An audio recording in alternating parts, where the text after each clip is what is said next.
At 4:08 p.m., every phone in Alex's apartment screams simultaneously. 2 blocks away, a tanker collision has released an unknown chemical. A pale cloud drifts between buildings, almost invisible in afternoon light. Alex smells nothing, yet his eyes begin feeling strangely irritated. Then the official alert orders everyone nearby to shelter in place. This is not the same as hiding from smoke or weather. The wrong open door can pull contaminated air directly inside. The wrong mask can create confidence without real protection. 7 ordinary mistakes now decide who breathes safer air. Mistake 1 is stepping outside to identify the mysterious cloud. Alex moves toward the balcony, hoping to see what happened. Neighbors below are filming emergency vehicles near the intersection. But many dangerous chemicals cannot be judged by color or smell. Smell is not a reliable instrument for measuring chemical safety. Wind can shift the release between buildings within seconds. Alex closes the balcony door before the pale cloud reaches his block. He brings his dog inside and keeps it away from windows. Pets stay inside because sending them outdoors adds exposure. Alex stops the neighbor from opening the hallway fire door. He checks official alerts instead of searching for the accident. Curiosity offers information, but shelter creates actual protection. If the release is outdoors, move inside unless authorities direct evacuation. If the release is indoors, leave that building and get away. The location of the chemical determines the first correct movement. Mistake 2 is choosing your own evacuation during a shelter order. Alex's car seems like a fast escape from the neighborhood. Yet vehicles are not airtight shelters against chemical gases or vapors. Traffic could trap him directly inside the drifting plume. He almost drives toward his sister's school across town. The school is already following its own emergency shelter plan. Going there could expose Alex and block emergency roads.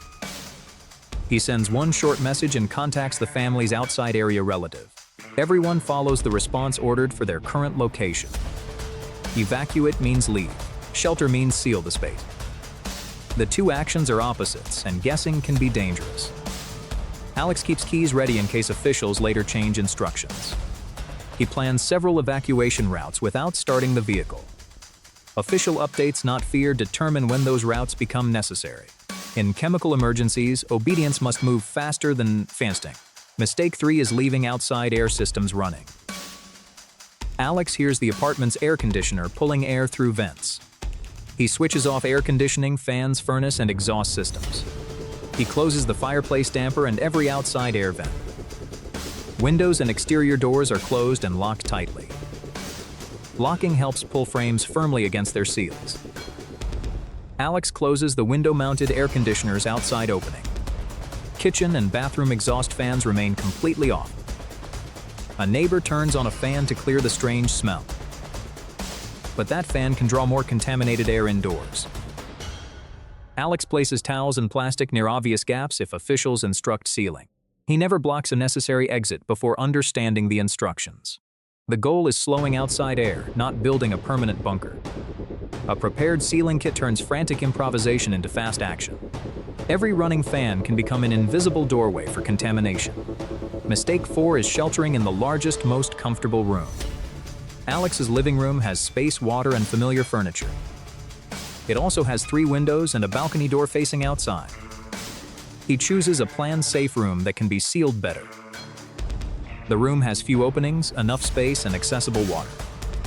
Current official guidance tells him which location is safest. He brings the dog, emergency bag, radio, and sealing materials. He closes the interior door after everyone enters. Pre-cut plastic covers vents and windows only as directed. Duct tape secures edges without endless overlapping decoration. Alex avoids wasting minutes sealing tiny interior cracks first. The biggest outside air openings receive attention before smaller gaps. He leaves enough room for everyone to sit and breathe calmly. A text informs one distant relative of their shelter location. The best room is planned before sirens make thinking difficult. Mistake 5, to stop toxic gas. Alex finds a cloth mask, N95 respirator. Both may filter particles, but neither stops many SARS or vapors.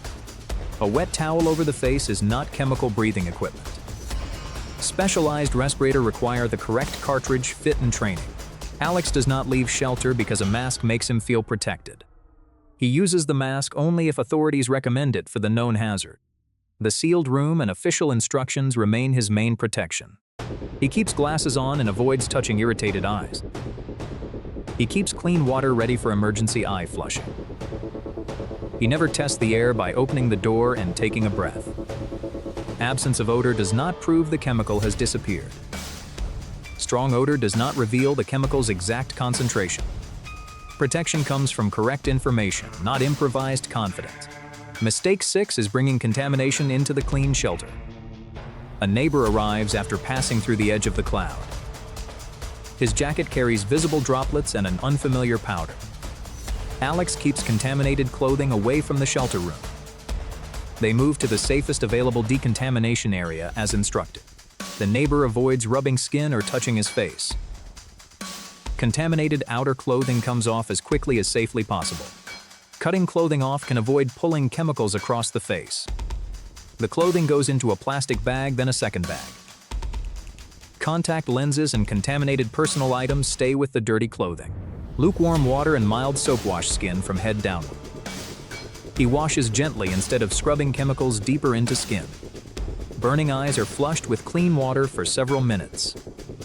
Clean clothing replaces everything that may have contacted the chemical. Alex uses gloves to protect his hands. The sealed contaminated bags stay isolated for official disposal instructions. Removing clothing alone may eliminate much of the contamination. Fast decontamination should begin without waiting to identify the chemical. Symptoms, swallowing, or breathing problems require professional medical help. Get away, get clean, and get help in that order. Mistake 7 is opening the shelter after the street looks normal. 30 minutes later, the pale cloud is no longer visible. Emergency vehicles become quieter and neighbors begin checking outside. Alex waits for an official all clear before opening anything. Chemical concentrations can remain dangerous after visual signs disappear. Authorities may instead order evacuation along a specific route. Alex follows that new order with the sealed emergency bag ready. He does not touch abandoned containers, residue, or suspicious puddles. Food or water exposed to the release remains untouched. The dog stays leashed and away from contaminated surfaces. Alex reports symptoms even if they appear later. He follows instructions for cleaning the home and disposing of materials. Rumors never replace verified alerts from police, fire, or health officials. The safest action may change as responders learn more. Alex survived by controlling air, movement, contact, and information. He never assumes silence means safety. In a chemical emergency, the invisible threat rewards disciplined decisions. At night, Alex wakes to a screaming smoke alarm. Hallway silent, but something smells terribly wrong beyond doorway. A thin gray smoke line slips beneath his door. Below, fire climbs hidden shafts through 40 apartment floor. Alex has minutes before familiar escape routes become impossible. High-rise fires appear quiet during their most survivable moments. Early clues include warm doors and faint smoke. 7 ordinary mistakes can turn warnings into deadly traps. Some wrong choices feel responsible, brave, or simply fast. Alex must follow a practice sequence without dangerous improvisation. Mistake 1 is treating the alarm like an inconvenience. Alex waits for someone else to confirm the danger. He checks messages instead of immediately beginning his escape. Every delayed second gives smoke more room to spread. Alarms demand action before visible danger confirms their warning. Wears sturdy shoes and grabs phone and keys. He leaves every heavy item that could slow escape. His emergency bag works because it waits beside exit. Alex alerts neighbors without entering the increasingly smoky corridor. He calls emergency services before overloaded networks stop working. He never assumes somebody else reported everything accurately already. Building announcements may change safe routes floor by floor. Waiting for complete certainty can erase every remaining option. Preparation transforms confusion into immediate, controlled, useful movement forward. Mistake 2 is opening doors before checking outside conditions. Alex reaches toward the handle, then suddenly stops himself. He tests door heat using his hand's safer back. A hot surface warns severe heat waits outside already. Opening that door could pull smoke directly inside quickly. Alex keeps it closed and chooses another escape option. A cool door without smoke may indicate usable passage. He opens cautiously, staying low and ready to retreat. The corridor appears clear, with protected stairs visible ahead. If smoke blocks passage, Alex closes the door immediately. He closes his apartment door to slow smoke movement. 2 exits matter because one may become unusable suddenly. Familiar hallways become disorienting after only several stressful breaths. Alex follows illuminated exits and official building announcements carefully. He never creates another opening without a clear reason. Always check conditions before committing to any high-rise route. Mistake 3 is choosing elevators because they seem faster. Open elevator doors can falsely promise a quick escape. Power may fail or doors may open into. Firefighters may need elevators during their specialized emergency operations. Alex turns away and enters the protected stairwell instead. He firmly closes the stair door behind him afterward. Closed doors prevent smoke from filling essential escape stairs. Alex descends calmly while remaining along one side only. He never runs, pushes, or records inside evacuation stair. Residents with limited mobility follow prepared assistance plans immediately. If Alex cannot use stairs, he calls responders immediately. A clear landing may provide protected waiting space nearby. Firefighter instructions override every ordinary evacuation assumption during emergencies. Some marked elevators may operate safely under responder direction. Alex uses them only when responders explicitly direct him. Mistake 4 is standing upright inside spreading toxic smoke. Smoke rises, leaving relatively cleaner air near the floor. Alex stays low, covering nose and mouth while moving. Cloth filters particles, but never creates breathable oxygen inside. He moves toward clear exits instead of hiding nearby. Toxic smoke quickly weakens judgment, balance, and physical coordination. Alex checks each doorway for darker smoke and heat. When conditions worsen, he retreats toward the safer compartment. He never enters stairs already filled with dense smoke. Another protected stairway may still remain clear elsewhere nearby. He follows signs without assuming routes remain permanently open. Crawling reveals floor obstacles and doorway edges through smoke. Alex controls breathing and keeps moving slowly but steadily. Smoke can travel faster than any visible flames nearby. Staying low helps, but escaping remains the ultimate goal. Mistake 5 is leaving important protective doors standing open. Alex nearly holds a stair door for one neighbor. Open doors quickly flood protected stairs with dangerous smoke. He lets it close, then calls directions through it. Every closed door creates another protective barrier against smoke. Alex closes apartment, corridor, and stair doors behind himself. He never wedges fire doors open using nearby object. Fire doors only work when they close completely shut. Even tiny gaps allow smoke through during pressure changes. Alex warns others without reopening the protected route again. Sprinklers and smoke controls work best with intact door. He never tampers with alarms or automatic door closers. A closed door may hold smoke back for minutes. Open doors can send fire throughout multiple floors. Sometimes survival simply means pulling one door closed completely. Mistake 6 is fighting fire instead of escaping immediately. Alex sees flames burning beside a corridor wastebasket nearby. He considers using an extinguisher while precious seconds disappear. But smoke thickens as his escape path rapidly narrows. Extinguishers suit only tiny, contained, and manageable fires nearby. Alarm, clear exit, and trained use must exist first. Alex evacuates because this fire is already growing larger. He reports the fire's exact location to emergency responders. He keeps flames ahead while backing towards safety carefully. Outside, Alex goes directly toward the designated meeting place. He never re-enters for pets, phones, documents, or valuables. He tells firefighters exactly who may remain inside still. Only emergency responders decide when re-entry becomes truly safe. Improvised heroics can easily create another rescue victim outside. Early evacuation leaves firefighters fewer people requiring rescue inside. Mistake 7 is hiding silently after every exit failed. Now Alex is trapped inside another possible scenario entirely. Smoke fills corridors while his door feels dangerously hot. He keeps it closed and calls emergency services immediately. He gives address, floor, apartment number, and occupancy details. Alex seals door gaps with damp cloths when available. He moves where rescuers can clearly see his window. He waves bright cloth and signals using his flashlight. He opens windows slightly only when outside conditions improve. If smoke enters, he closes the window again immediately. He stays low and updates emergency dispatchers continuously nearby. He never hides where rescuers cannot locate him quickly. He never jumps or trusts an improvised rope escape. Closed rooms and clear signals improve rescue chances significantly. Being trapped changes plans, not sound emergency decisions overall. 15 minutes have passed since the alarm first sounded. Alex survived by acting early and checking doors carefully. He used stairs, stayed low as barriers, avoided flames. When trapped, he called, sealed, signaled, and stayed visible.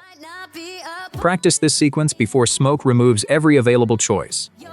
At 3:18 p.m., ash begins falling across Alex's quiet neighborhood. The sky turns orange, although no flames are visible nearby. Then his phone displays an official order to evacuate immediately. Alex looks outside and sees neighbors still watering their lawns. The street appears calm, familiar, and completely safe for now. But wildfire danger rarely waits until the flames become obvious. Wind can carry burning embers far ahead of the fire front. Roads that look open can become blocked within only minutes. 7 ordinary mistakes can now erase Alex's remaining escape time. Mistake 1 is waiting to see flames before obeying evacuation orders. Alex wonders whether officials are simply being overly cautious today. His neighbor says the fire still looks several hills away.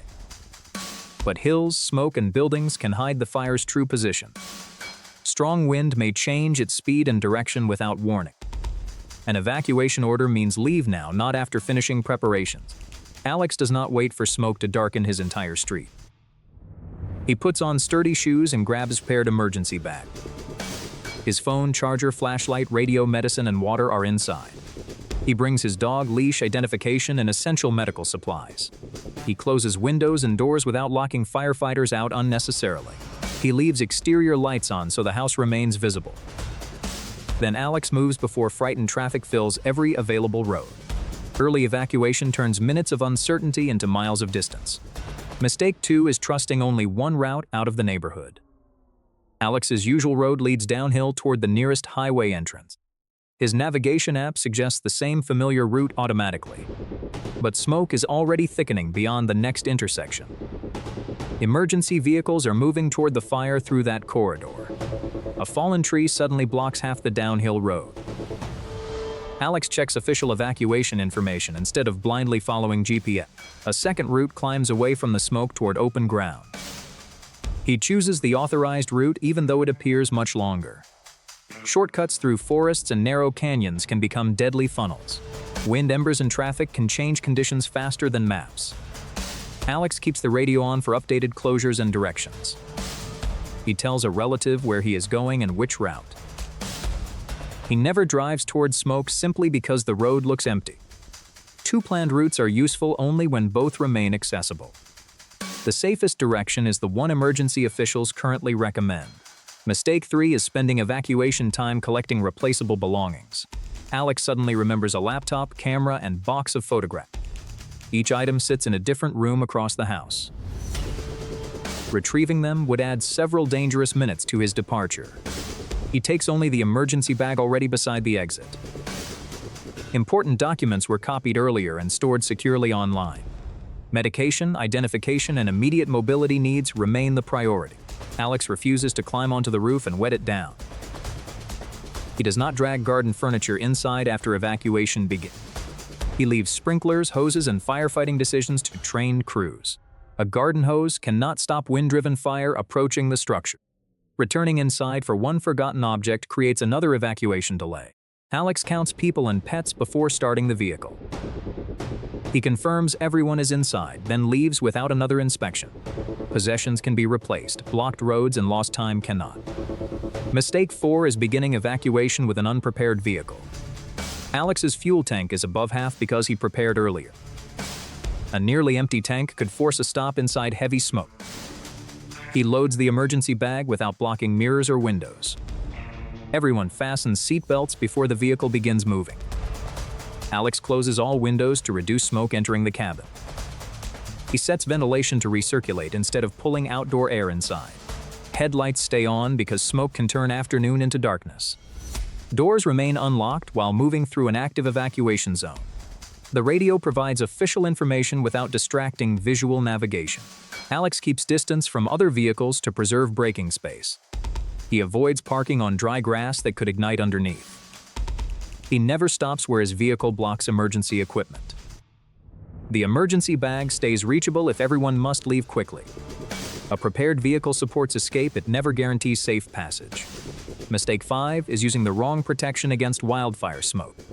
The smoke thickens and Alex's eyes begin burning slightly. A loose cloth mask cannot reliably filter fire's smallest particle.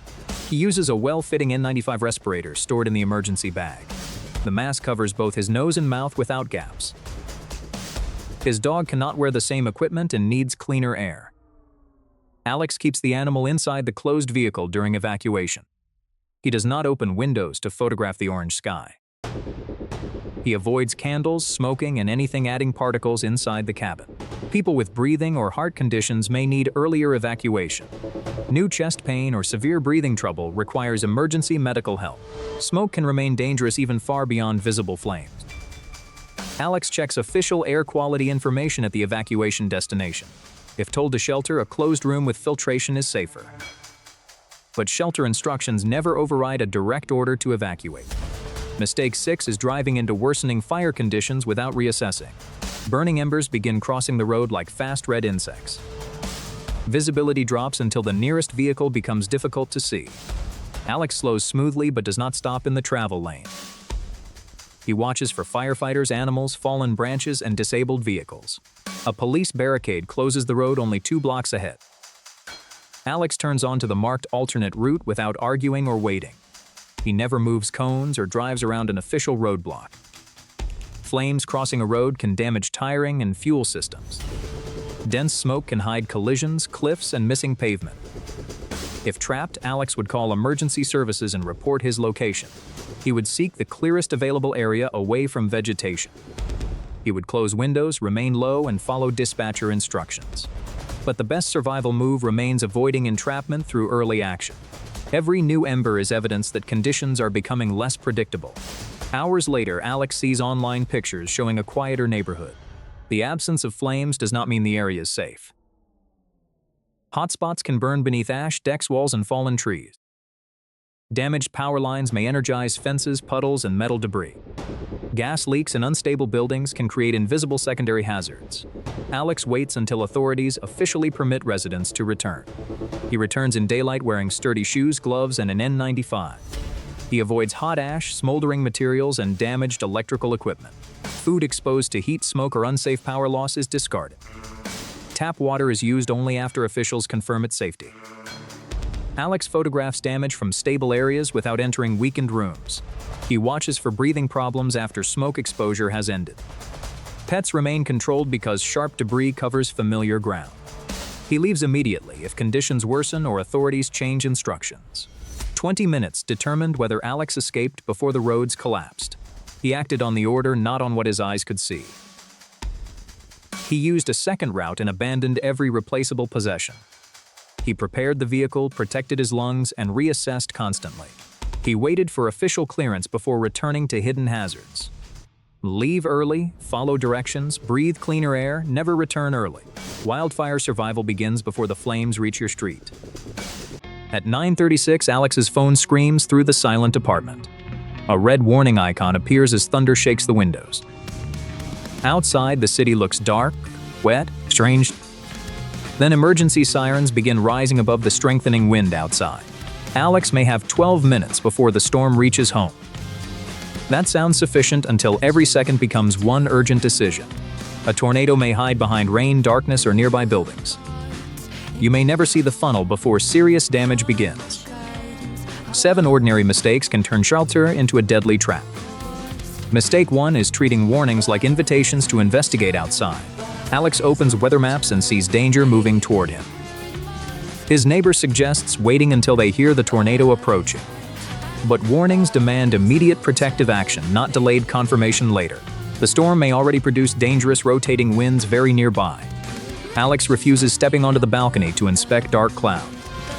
He avoids social media live streams that waste precious shelter time. He immediately wears sturdy shoes and grabs his emergency bag. Inside are flash radio, phone charger, and basic first aid supplies. He calls his dog and moves toward the planned shelter. Practicing this route earlier prevents confusion during darkness and panic. The first minute is spent moving, not proving forecasts correct. Waiting for visual confirmation can consume all available warning time. Sirens, alerts, and official broadcasts mean act immediately right now. Alex leaves the windows before winds become visibly violent outside. Mistake 2 is choosing nearest rooms instead of safest ones. Alex's bedroom feels familiar, but large windows face the storm. Glass can become dangerous debris long before surrounding walls fail. An upstairs hallway is higher and closer to the roof. Alex moves toward the lowest accessible floor inside the building. He chooses a small interior bathroom without any exterior windows. Several solid walls now separate him from the outside wind. He closes the door and clears loose objects from floors. A basement or certified safe room offers even stronger protection. Large open rooms have wide roofs that may collapse easier. Corner rooms and exterior walls receive more wind and debris. Alex avoids elevators because electrical power may fail during storms. He uses stairs before the building starts shaking violently around. In public buildings, follow designated tornado shelter routes immediately inside. Never crowd near glass entrances while searching for updated information. The safest available room is low, interior, and windowless. Mistake 3 is watching tornadoes beside exposed windows during warnings. Alex hears a deep, continuous roar beyond the apartment walls. For one moment, curiosity pulls him toward the living room. Lightning reveals branches and loose objects racing across the street. Windows cannot reveal whether the roof above is already failing. Opening windows never equalizes pressure or protects the building structure. It only wastes time while placing you beside breaking glass. Alex closes interior doors and returns immediately to the shelter. He stays away from windows, skylights, and all exterior doors. A battery radio provides information without exposing him to danger. He lowers phone brightness to preserve power through possible outages. The roar grows louder, but Alex remains in protected position.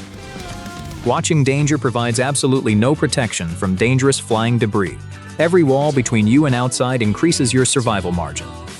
Mistake 4 is wasting shelter time collecting valuable personal belongings. Alex suddenly remembers his laptop sitting inside the living room. He also thinks about documents stored inside the bedroom drawer. Neither object justifies crossing rooms lined with exposed glass windows. He keeps only equipment already packed inside his emergency bag. Pets should join you when they can be reached immediately. Never waste critical time chasing frightened animals through the house. Alex places his dog him and secures the door. He sends one brief safety message before networks become overloaded. Then he silences notifications and monitors official emergency alerts carefully. Helmets, blankets, mattresses, or cushions can reduce debris-related injuries greatly. Alex pulls on a bicycle helmet and fastens its strap. He covers himself and his dog with folded heavy blankets. He crouches beneath a sturdy countertop beside the interior wall.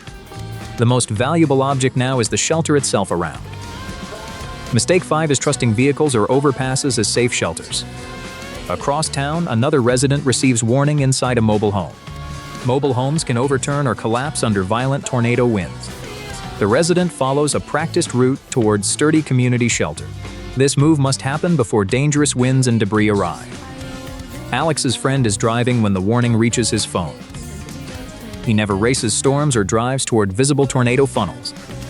When possible, he reaches a sturdy nearby building and shelters. He never stops beneath highway overpasses to hide from wind. Overpasses accelerate winds and expose people to flying debris directly. They also block roads needed by responders and other drivers. Without sturdy shelter, vehicle choices become dangerous last resort decisions only. The driver keeps seatbelt fastened and lowers beneath window level. He covers head and neck using arms and heavy clothing. He follows current local instructions instead of outdated tornado myths. The best vehicle decision is planned before any warning arrives. Mistake 6 is sheltering rooms while leaving bodies unprotected inside. Bathroom walls may survive while debris crashes through ceilings overhead. Alex crouches as low as possible against an interior wall. He protects his head and neck firmly with both arms. The bicycle helmet adds protection against falling and flying objects. A heavy blanket covers his back without restricting normal breathing. He stays away from mirrors, shelves, and potentially falling objects. The dog remains secured so panic cannot send it running. Alex keeps the flashlight nearby, never holding it overhead unnecessarily. The building groans as pressure and debris strike exterior walls. A loud impact shakes the door, but Alex stays down. The lights fail, leaving the room completely dark and silent. He breathes slowly and listens carefully to the battery radio. Protecting head and neck matters even inside strong shelters too. Mistake 7 is leaving shelter during the first sudden silence. After violent seconds, the roar seems to move farther away. Alex wants to open the door and inspect damage immediately. But another circulation or dangerous debris may still approach nearby. He stays sheltered until official information confirms the threat passed. When exiting, he wears shoes, gloves, and carries a flashlight. The hallway contains broken glass, exposed nails, and unstable materials. Alex avoids fallen electrical wires and anything touching them nearby. He smells gas and leaves without using switches or devices. He checks himself for injuries before assisting nearby neighbors outside. Nobody enters badly damaged structures without official safety clearance first. If trapped, Alex texts location or makes controlled tapping sounds. He covers his mouth and avoids stirring unnecessary dust nearby. Emergency calls remain reserved for serious injury or immediate danger. Rumors never override directions from local emergency authorities during disasters. 12 minutes pass, and the neighborhood looks completely different now. Alex survived because he acted before seeing the tornado itself. He moved low, avoided windows, and protected himself. He ignored valuables, overpassed curiosity, and the first silence. Remember, warning, shelter, cover, wait, assess, and follow official instructions. Tornado survival depends on decisions made before walls begin moving. At 9:07 p.m., every light in your city dies. Your phone has signal, but the internet is already slow. Elevators stop, traffic lights vanish, security systems begin failing. Most people assume the power will return in a few minutes. That assumption may be the most dangerous mistake of the night. Because during a major blackout, your first 60 minutes matter most. What you charge, collect, and avoid now can decide everything. Here are 7 mistakes you must not make. And number 6 is something almost nobody thinks about. First, do not rush outside to investigate. Darkness immediately makes familiar streets more dangerous. Traffic signals fail, drivers become confused, and collisions increase. Broken glass, open drains, and fallen cables become nearly invisible. Some people also use the confusion to steal or start fights. Stay inside until you understand the scale of the outage. Look through windows without standing directly in front of them. Check whether one block, or the entire skyline is dark. Then listen. Sirens can reveal what your eyes cannot. Mistake number 2, wasting your phone battery. Your phone is no longer entertainment. It is survival equipment. Immediately activate low power mode and reduce screen brightness. Close video apps, games, Bluetooth, and unnecessary background services. Download emergency maps or instructions while data still works. Send one short message to family instead of making repeated calls. Text messages often work when overloaded voice networks do not. Write important numbers and addresses on paper before your battery dies. If you own power banks, connect and test them now. Do not trust the glowing indicator without checking actual charging. Mistake 3, waiting too long to collect water. Many people believe tap water cannot stop during a blackout, but tall buildings often depend on electric pumps. Without power, upper floors may lose pressure surprisingly quickly. Fill clean bottles, pots, buckets, and your bathtub immediately. Keep drinking water separate from water used for washing. Cover every container to prevent dirt, insects, and contamination. A healthy adult may need several liters every day. More is required in heat, illness, or physical activity. Do not drink from radiators, toilet tanks, or unknown building pipes. Clear water is not automatically safe water. Mistake 4, opening the refrigerator again and again. Every curious look releases cold air and shortens food safety. An unopened refrigerator may stay cold for roughly 4 hours. A full freezer can remain cold much was left closed. Make a food plan before touching either door. Eat perishable refrigerated food first, then frozen food, then dry supplies. Group frozen items together so they help keep one another cold. Never taste suspicious food to decide whether it is safe. Dangerous bacteria do not always change smell, color, or flavor. When uncertain, throw it away. Food poisoning drains precious water. Mistake 5. Using candles as your main source of light. Blackouts create the perfect conditions for accidental house fires. People fall asleep, pets move, and candles are easily knocked over. Firefighters may already be overwhelmed by elevators and traffic accidents. Use LED flashlights, headlamps, or battery lanterns whenever possible. Point a flashlight at a cell ceiling to illuminate an entire room. This uses less energy than running several lights at once. If a candle is unavoidable, place it inside a stable metal tray. Keep it away from curtains, children, pets, and sleeping areas, and never leave any flame unattended, even for 1 minute. Now comes the danger most people completely overlook. Mistake 6. Creating carbon monoxide while trying to stay comfortable. Carbon monoxide is invisible, odorless, and potentially deadly. Generators, charcoal grills, and fuel stoves all produce it. Never run any of them inside a home, garage, or enclosed balcony. Opening a window does not make indoor generator use safe. Place generators outdoors, far from doors, windows, and air vents. Point the exhaust away from every occupied building. Never cook with charcoal indoors, even when the weather is cold. Headache, dizziness, weakness, or confusion can be early warnings. If several people feel sick together, move outside immediately. A working carbon monoxide alarm can save everyone before symptoms begin. Mistake 7. Ignoring information because the situation feels calm. A blackout can be caused by weather, equipment failure, or cyber attack. It may also accompany fire, flooding, or a wider infrastructure collapse. Find a battery-powered radio and identify official emergency channels. Separate confirmed instructions from rumors spreading through social media. A dramatic message from a stranger is not reliable evidence. Look for agreement between authorities, utilities, and local broadcasters. Write down evacuation routes in case mobile data disappears. Include one route that avoids elevators, tunnels, and major intersections. But do not evacuate merely because the room feels uncomfortable. Leaving shelter can expose you to greater dangers. Evacuate when your building is unsafe or officials instruct you to leave. Now organize what survival experts call a blackout command station. Put lights, batteries, radio, medicine, water, and keys together. This prevents people from searching through darkness and losing equipment. Add shoes, gloves, and a small fire extinguishers. Keep sturdy shoes on, especially if windows or glass objects can break. Place one flashlight beside each person, not across the room. Give children chemical glow sticks instead of candles or matches. Check on anyone who depends on powered medical equipment. Their backup battery may have far less time than expected. Contact emergency services early if power loss creates immediate medical danger. Next, reduce unnecessary movement throughout the building.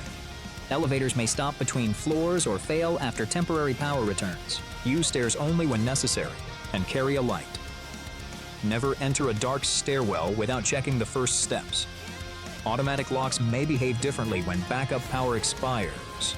Keep physical keys on your body before doors become inaccessible. Unplug televisions, computers, and other sensitive electronics. A power surge may damage them when electricity suddenly returns. Leave one lamp switched on as a simple power indicator. When it lights, wait before reconnecting expensive equipment. Unstable power can disappear and return several times. Finally, prepare for the blackout to last longer than promised. Divide batteries, food, and drinking water into daily portions. Do not consume everything during the first comfortable evening. Preserve one emergency reserve that nobody touches without agreement. Agree on a meeting point if family members become separated. Choose one nearby location and one outside the affected area. Decide who will check children, older neighbors, and vulnerable residents. Cooperation becomes more valuable as technology becomes less reliable. So remember the order: shelter, information, water, power, then food. Stay inside long enough to understand what is happening. Protect your phone battery and collect water before pressure disappears. Keep refrigerators closed and replace open flames with safer lighting. Never burn fuel indoors, and verify every important instruction. A blackout is not automatically a disaster, but small mistakes can transform inconvenience to an emergency. Prepare before the lights go out, because darkness rewards the ready. At 4:42, rain begins hammering Alex's entire city block. Within minutes, storm drains spit water back onto nearby streets. His phone flashes one urgent instruction: move to higher ground. Outside, the water still resembles one harmless, shallow street puddle. That harmless appearance becomes the most dangerous illusion before him. Flash floods can transform ordinary streets with terrifying sudden speed. Within minutes, familiar roads become violent, fast-moving, raging urban rivers. Water need not appear dramatic before becoming truly dangerously deadly. 7 decisions now separate Alex from one survivable escape route. Mistake 1 is waiting for certainty after receiving official warnings. Alex watches traffic still moving normally through the heavy rain. A neighbor laughs, claiming the warning applies somewhere else entirely. Then muddy water begins rising through several sidewalk drains nearby. An alarm suddenly echoes from the underground parking garage below. Alex instinctively wants to run downstairs and save his car. The elevator points downward, offering the fastest route toward danger. Flash floods fill basements and underground garages before upper floors. Water already races down the concrete vehicle ramp below rapidly. Alex leaves keys, grabbing phone, flashlight, and emergency bag instead. He climbs stairs upward instead of following elevators downward anymore. He warns his neighbor no vehicle is worth entering water. Seconds later, muddy water covers the entire garage entrance completely. The warning authorized action, not endless debate over its accuracy. When water rises quickly, hesitation can erase remaining escape routes. Mistake 2 is trusting vehicles to defeat a flooded roadway. From above, Alex sees one dry route leading safely up. A short underpass ahead is covered by dark moving water. Another driver approaches, believing the dark water remains shallow enough. Headlights cannot reveal missing pavement beneath muddy floodwater at night. Even shallow water can hide curbs, drains, holes, and pavement. The current touches tires and begins pushing the car sideways. Roughly wheel-deep rushing water can carry away many ordinary cars. Once vehicles float, steering and brakes become completely useless instantly. The frightened driver accelerates while submerged pavement disappears farther ahead. Alex turns around before his tires touch the flooded section. He never moves barricades or follows another vehicle into water. He chooses higher roads because elevation matters more than speed. If water surrounds a stalled car, abandon it when safe. Move toward higher ground instead of protecting replaceable machinery below. A car is replaceable, but flooded shortcuts may prove fatal. Mistake 3 is walking through water that appears easily manageable. A stranded pedestrian steps into water flowing across the sidewalk. The ankle-deep current pushes forcefully against every careful forward step. Fast, shallow water can knock a grown adult off balance. A hidden open drain waits beneath the opaque brown surface. Broken glass, sharp metal, and debris move invisibly below water. Floodwater may contain sewage, fuel, chemicals, and electrical hazards together. Swimming skill cannot reveal what muddy currents conceal underneath you. Alex stays on elevated walkways instead of entering floodwater below. He calls responders and points toward the stranded pedestrian immediately. If moving water traps you, reach the highest stable point. Keep children and pets away from flooded streets and ditches. A flood's quiet edge can strengthen suddenly without any warning. Floodwater is never a shortcut, playground, or personal courage test. Treat every flooded path as an obstacle requiring complete avoidance. Mistake 4 is sheltering underground or entering sealed attic spaces. Water begins entering the lobby of Alex's apartment building below. The basement and garage quickly become rapidly filling deadly traps. The elevator may lose power, stall, or open into water. Alex uses dry stairs toward an occupied upper floor instead. He moves upward while preserving one visible, usable escape route. Each higher floor buys distance from the rising water below. If necessary, rooftops provide visibility and places for signaling rescuer. A sealed attic becomes a trap without outside escape access. Never enter closed attics unless direct roof access remains available. Alex signals emergency crews from a visible upper floor window nearby. He monitors official alerts as evacuation routes keep changing below. The safest movement increases both height and available escape options. Mistake 5 is touching electricity because rooms appear temporarily calm. Floodwater slowly creeps toward electrical outlets along the lower wall. Alex hears buzzing and crackling behind one damaged electrical panel. He avoids rooms where water covers electrical outlets or cords. He stays on dry floors away from all submerged wiring. Shut electricity off only from dry, safely reachable locations nearby. If breakers require entering water, contact qualified professionals instead immediately. Outside, one fallen power line hides beneath muddy floodwater nearby. Electricity can energize water, metal fences, vehicles, and floating debris. Alex never touches wet appliances or tests damaged electrical equipment. He uses battery flashlights, never candles or plugged-in lamps indoors. Generators belong outdoors, far from every door and open window. Water and electricity allow no second chance for careless experiments. Mistake 6 is treating dangerous floodwater like ordinary dirty rain. Floodwater may contain sewage, toxic chemicals, and leaked fuel together. It can also hide germs, debris, and displaced animals underneath. Alex watches food containers drifting through visibly contaminated street water. He refuses drinking water until officials officially declare it safe. An uncovered cut can become infected after touching floodwater directly. Alex protects wounds with waterproof coverings and avoids unnecessary exposure. After contact, he washes using soap and clean water. Contaminated clothing gets removed and separated from clean belongings immediately. Discard food touched by floodwater even when packaging appears intact. Long power outages can make refrigerated food dangerously unsafe afterward. When food safety seems uncertain, Alex always throws it away.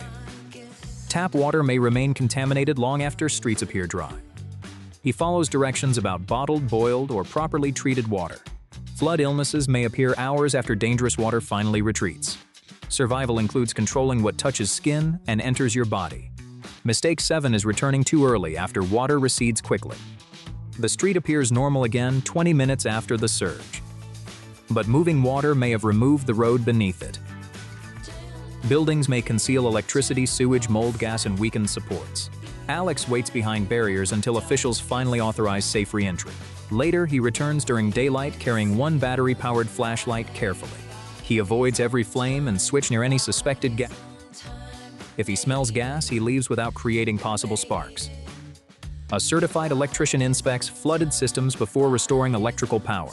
Alex photographs visible damage only from stable, permitted locations nearby. He checks official radio and phone updates instead of rumors. One brief status message preserves battery and reduces network congestion. He avoids tempting shortcuts because safe routes repeatedly change afterward. The correct destination is wherever current authorities direct survivors safely. 20 minutes passed, but the dangerous flood emergency remains active. Alex survived by moving upward, never downward or through floodwater. He obeyed warnings before danger became visually obvious to everyone. He abandoned the car, shortcut, and urged to investigate personally. He stayed outside floodwater and away from hidden electrical dangers. He protected food, water, wounds, power, and reliable information carefully. He waited for official clearance instead of trusting familiar streets. Remember, act early, move higher, turn around, and stay out. Flash flood survival depends on decisions made before certainty arrives fully.